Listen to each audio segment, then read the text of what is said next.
नमस्कार, मी भाऊ तोरसेकर. तुम्ही बघत आहात प्रतिपक्ष. मित्रांनो, खरं म्हणाल तर माझ्या मनात पाल चुकलेली होती की प्रारंभिक 10 सामन्यामध्ये का 9 सामन्यामध्ये एकही पराभव न पत्करलेला भारतीय संघ सरळ अंतिम फेरीत येऊन पोहोचला होता. त्यानंतर जे काही व्हायचं होतं त्याची जी झिंग होती ती भारतीयांमध्ये पुरेपूर संचारलेली होती. त्यामुळे आपापल्या देवांना, परमेश्वरांना, श्रद्धास्थानांना भारतीय विजयासाठी आवाहन करण्याचा जो तमाशा चालला होता तो मला अजिबात आवडला नव्हता. कारण अशा सगळ्या प्रकारामध्ये देव किंवा कुठची चमत्कारिक शक्ती तुमच्या मदतीला येत नाही. तुम्ही जे प्रयत्न करत असता त्या प्रयत्नांना हे सगळे श्रद्धास्थानं किंवा दुआ असतात त्याची मदत होते. पण लढाई तुम्हीच लढावी लागते. मी नेहमी माझ्या बुद्धीनुसार एक उपमा देत असतो की कुबड्या माणसाला चालवत नाहीत. लंगड्या माणसासाठी कुबड्या हे साधन असतं, पण त्या कुबड्या जरी घेतल्या तरी पाय टेकावाच लागतो. लंगडणारा पाय टेकावा लागतो. आणि ज्या वेळेला त्या कुबड्या उचलल्या जातात तेव्हा काही सेकंदासाठी का होईना तो सगळा देहाचा भार त्या लंगड्या पायाला उचलावा लागत असतो.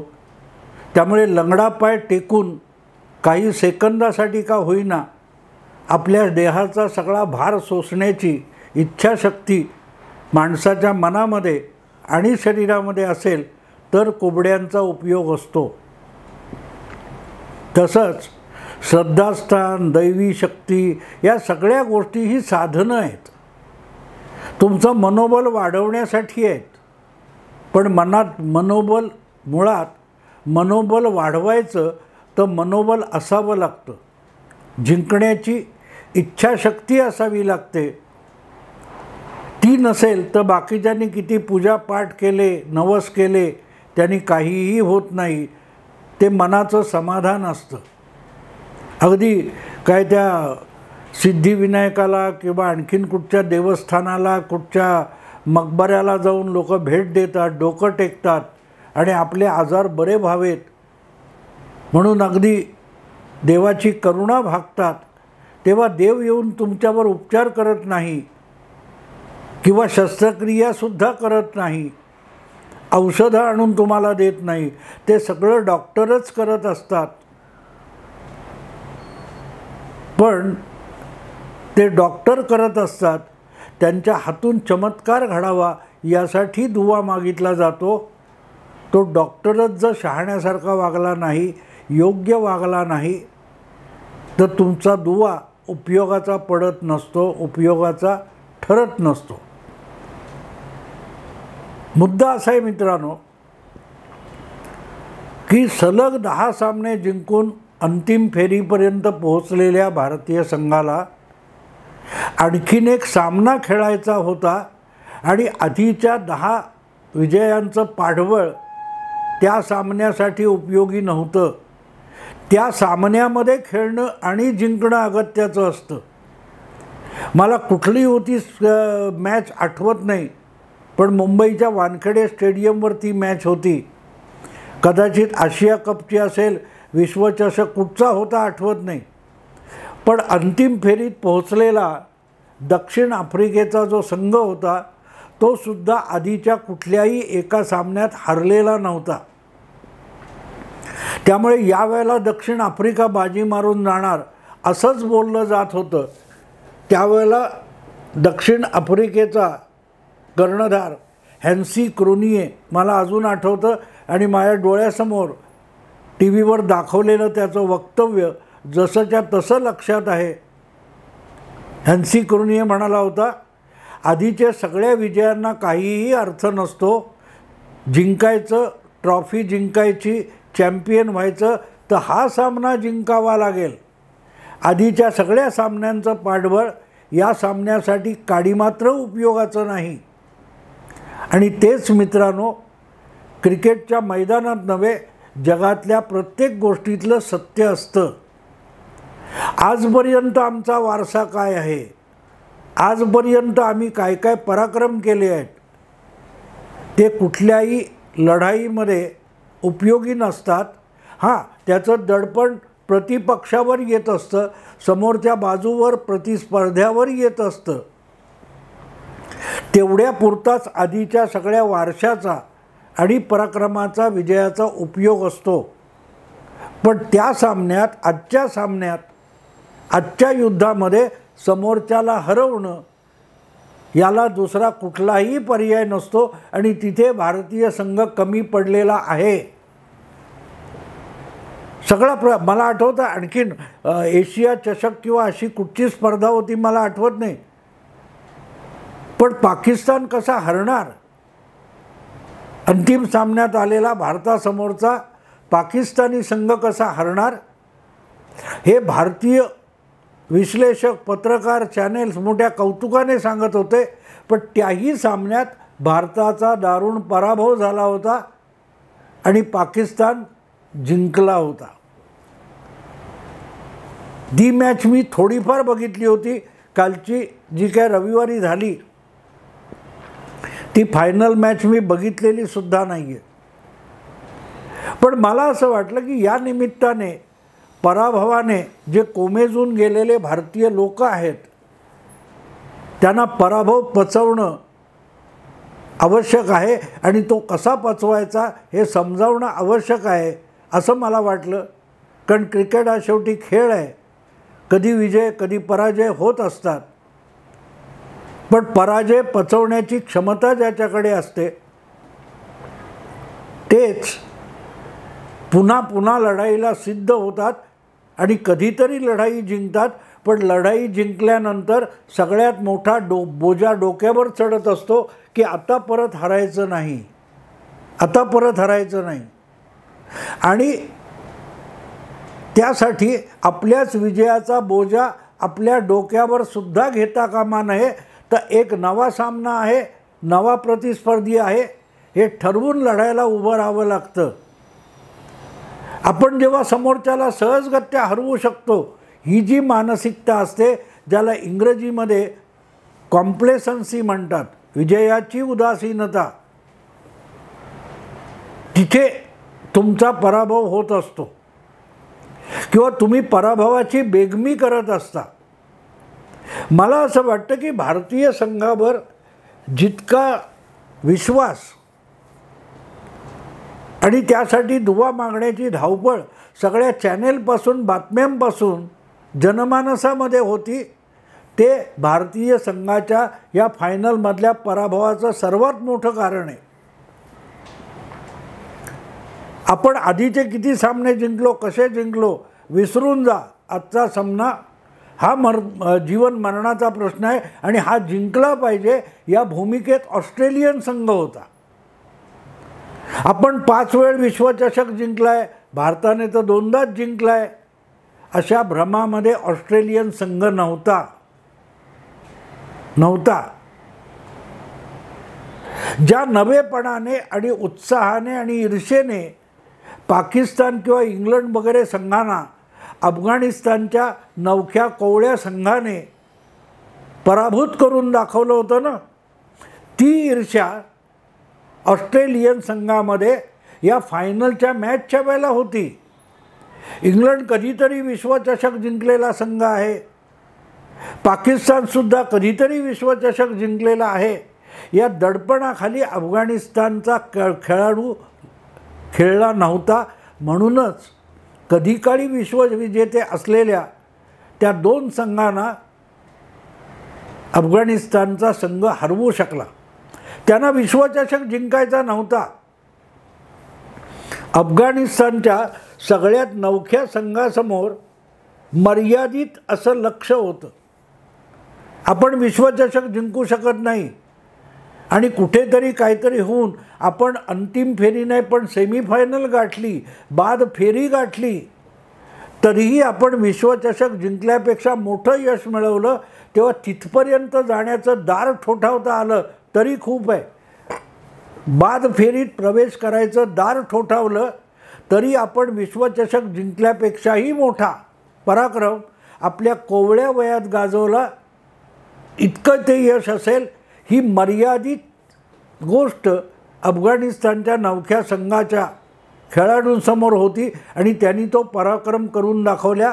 2 दिग्गज संघांना प्राथमिक खेळामध्ये हरवून त्यांनी फार मोठा पल्ला गाठला.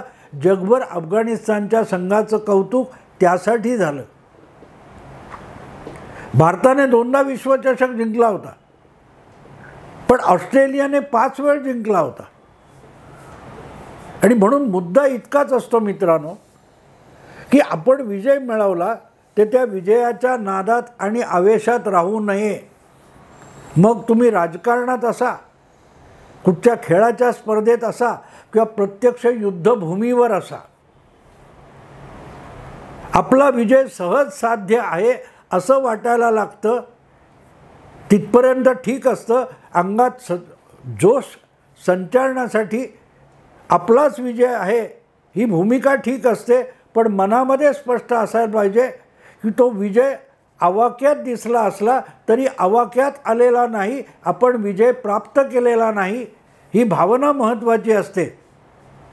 अशा वेळेला विजय आपलाच आहे असा कल्लोळ सगळीकडून चालत असला तरी विजय आपलाच असला तरी आपण त्याच्यापर्यंत पोहोचलेलो नाही, अजून खूप अंतर काटायचं आहे, ही भावना त्या संघाच्या मनामध्ये असली पाहिजे.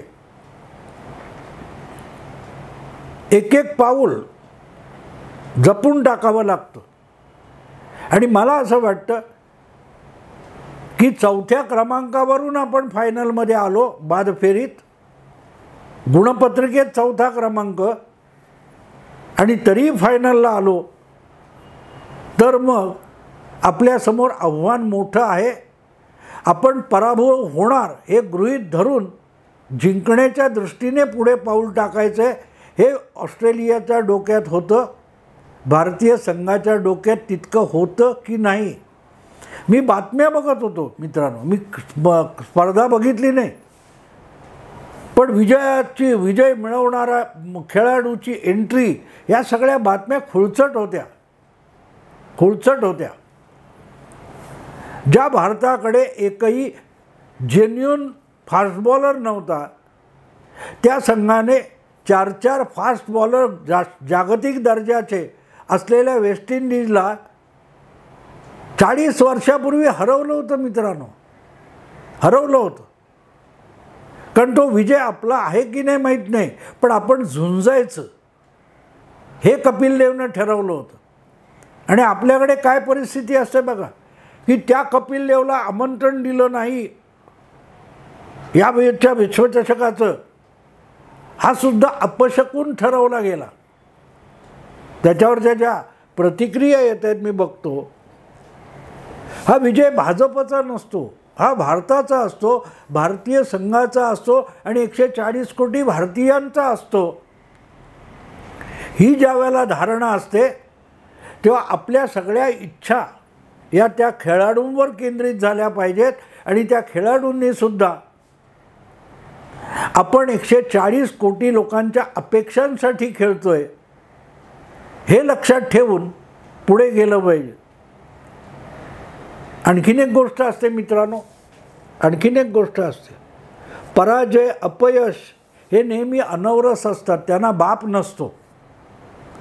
विजयाचे आणि यशाचे बाप अनेक जण असतात. हा माझाच मुलगा आहे, हमारे बेटे जैसा है असं म्हणणारे शेकडो मिळतात जिंकणाऱ्यांसाठी.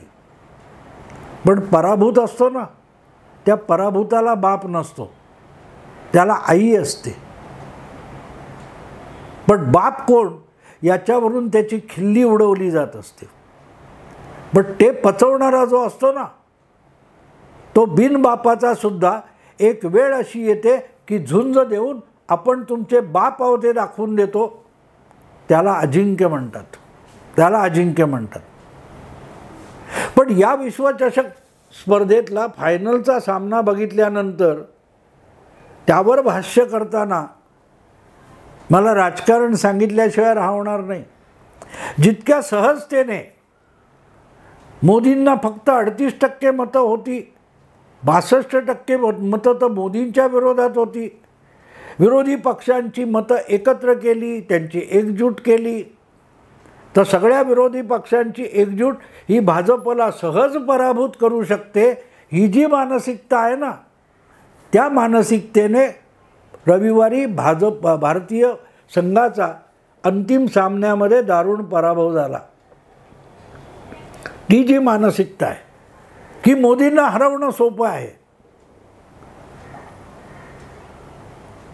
ऑस्ट्रेलियाला हरवणं पण सोपं होतं, कारण प्राथमिक काय त्या फेऱ्यांमध्ये 9 पैकी 2 सामने ऑस्ट्रेलिया हरलेला होता आणि भारतीय संघ एकही सामना हरलेला नव्हता. त्यामुळे ऑस्ट्रेलियाला हरवणं सहज शक्य आहे. ही जी आपल्या मनातली गोष्ट असते ती जेव्हा खेळाडूंच्या डोक्यात येते तेव्हा पराभवाला पर्याय नसतो. मित्रांनो, इंडिया आघाडी बनवून आता 4-5 महिने लोटलेले आहेत आणि परिस्थिती काय आहे बघा. परिस्थिती काय आहे बघा. पाटणा, बंगलोर, मुंबई 3 बैठका झाल्या. एकास एक उमेदवार देण्याचं ठरलं. आपापल्या राज्यातले प्राथमिक पातळीवर जागा वाटप करावं हा निर्णय झाला. त्यालाही 2.5 महिने उलटून गेलेत, पण पुढे काहीच झालं नाही. काहीच झालं नाही. भारतीय संघाचा अंतिम सामन्यातला पराभव बघायचा असेल तर त्यामध्ये आगामी लोकसभेच्या निवडणुकीचं राजकारण सुद्धा बघता येतं. कारण ज्या उदासीनतेने, ज्या आळसाने लोकसभा निवडणुकीकडे इंडिया आघाडीत जमलेले पक्ष बघतायत, ते एक गोष्ट विसरतात की भारतीय संघ एक दिलाने, एकजुटीने, एकजीव होऊन लढला असता तो ऑस्ट्रेलियाला हरवणं अशक्य नव्हतं. पण ज्या काही चुका झाल्या त्या चुका सांघिक खेळात माफ नसतात, त्याची शिक्षा होतेच होते. एक एक खेळाडूकडे क्लिअर डोक्यात पाहिजे की मी आणि 11 उरलेले 10 लोक मिळून आपल्याला हा सामना जिंकायचा आहे. ती जी सांघिक भावना असते ना, तीच आघाडी नावाचा प्रकार निर्माण करते.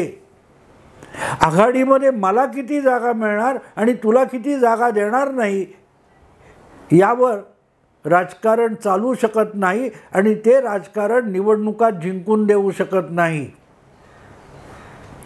मोदींना 38% मतं, विरोधातली 62% मतं अशी गणितं जेव्हा निर्माण केली जातात तेव्हा तुम्ही अधिकाधिक उदासीन होत जाता, कारण तुम्हाला मोदींना हरवणं सोपं वाटतं आणि त्यातूनच तुमच्या पराभवाची पायाभरणी होत असते.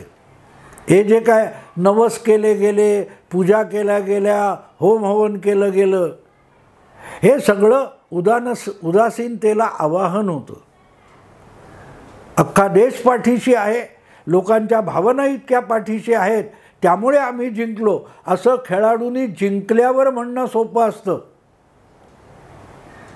पण जेव्हा सामना चालू असतो ना, त्यावेळेला त्यांनी सगळ्यांनी लक्षात ठेवायचं असतं, खेळणाऱ्या 11 खेळाडूंनी, की आपणच 140 कोटी आहोत.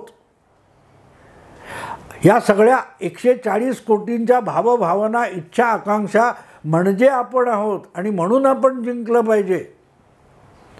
25,000 पोलीस लोकांचा फौजफाटा होता, पण एकट्या तुकाराम ओंबळेंनी हातात बंदूक पिस्तूल नसतानाही अजमल कसाबला जिवंत पकडून दाखवलं. आपलं हौतात्म्य पत्करताना सुद्धा कसाबला तिथल्या तिथे एका जागी अडकून टाकला, पकडला. त्या क्षणी एकटे तुकाराम ओंबळे म्हणजे 125 कोटी भारतीय जनता होती. त्या तुकाराम ओंबळे सर्वस्व पणाला लावतात. त्यामध्ये जी धारणा, भावना असते, भूमिका असते, ती भूमिका जर 11 खेळाडूंमध्ये असती तर हा पराभव झाला नसता. पण झालं ते झालं. खेळामध्ये जय पराजय होत असतात. मला असं वाटतं की लोकसभा निवडणुकीकडे बघताना जे काय 26 पक्ष वगैरे इंडिया आघाडी केली आहे त्यांच्यामध्ये ही भावना आहे का?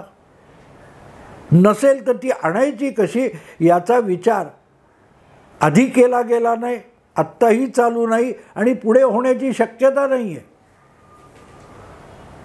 आणि आपण कितीही झालं तरी जिंकणार यासाठी भारतीय जनता पक्ष गाफील नाही आहे. 2024च्या लोकसभा निवडणुकीसाठी ही बाजू लक्षात घेतली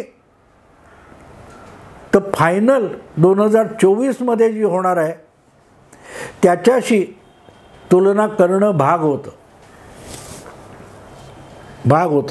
असो, सांगायचा मुद्दा इतकाच की पराभवाला बाप नसतो. त्यामुळे ह्याची मीमांसा होत राहील. रोहित शर्माच्या, विराट कोहलीच्या, शम्मीच्या, कोणाकोणाच्या चुका आता काढल्या जातील, पण त्या चुका काढून दुरुस्त करता येत नाही. त्या पुढल्या वेळेला दुरुस्त करता येतात, पण आज विश्वचषक आपण हरलोय आणि पुढचा विश्वचषक 5 वर्षानंतर आहे, 4 वर्षानंतर आहे. तेव्हा मधल्या 4 वर्षात पुढला विश्वचषक जिंकण्याची तयारी करावी लागते. 2019च्या निवडणुकीपासून 2023 संपत आला तरी कुठली तयारी स्वतःला मोदी विरोधक, भाजप विरोधक म्हणणाऱ्यांनी केली याचा विचार करा. मग फायनलची झाली रविवारी, त्याच्यात देखील काय काय राजकारण कसं कसं शिकता येईल हे तुमच्या लक्षात येऊ शकेल. आत्ता इथेच थांबतो. आवडलं लाईक करा, शेअर करा, सबस्क्राईब करा. नमस्कार.